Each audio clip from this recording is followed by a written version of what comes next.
About 5 years ago, I lived downtown in a major city in the US. I've always been a night person, so I would often find myself bored after my roommate, who decided not a night person, decidedly not a night person, went to sleep. To pass the time, I used to go for long walks and spend the time thinking.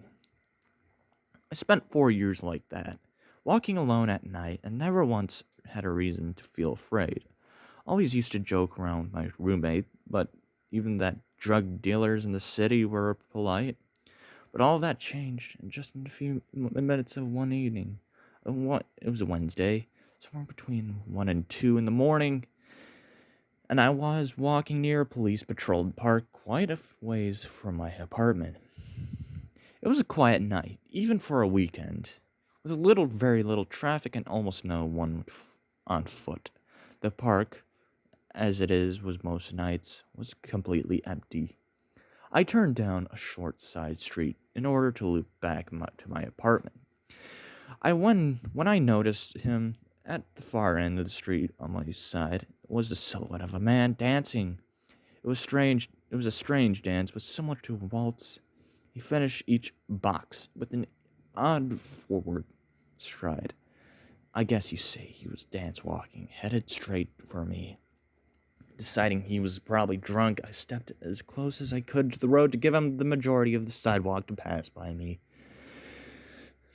The closer he got, I more realized how disgracefully he got moving. He was moving. He was very tall and lanky, and wearing an old suit. He danced closer until I could make out his face. His eyes were wide open and wide, head tilted back and slightly looking off at the sky. His mouth was formed in a painfully wide cartoon of a smile. Between the eyes and smile, I decided to cross the street before he danced any closer. I took my eyes off him to cross the empty street. As I reached the other side, I glanced back, and then he stopped dead in my tracks. He had stopped dancing and was standing with one foot in the street, perfectly parallel to me. He was facing me, but still looking skyward, smile still wide on his lips. I was completely and utterly unnerved by this. I started walking again, but kept my eyes on the man. He didn't move. Once I had to put about a half block between us, I turned away from him for a moment to watch the sidewalk in front of me. The street and sidewalk ahead of me were completely empty. Still unnerved, I looked back to where he had been standing to find him gone.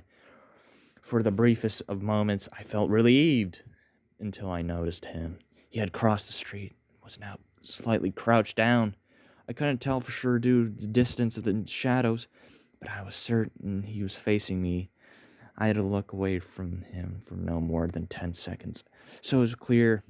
I was so shocked that I stood there for some time, staring at him, and then started moving towards me again. He took a giant, exaggerated, tiptoed steps, as if he were a cartoon character sneaking up on someone, except he was moving very, very quickly.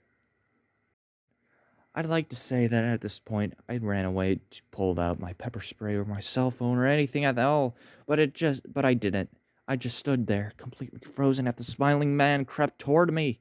And then he stopped again, about a car length away from me, still smiling a smile.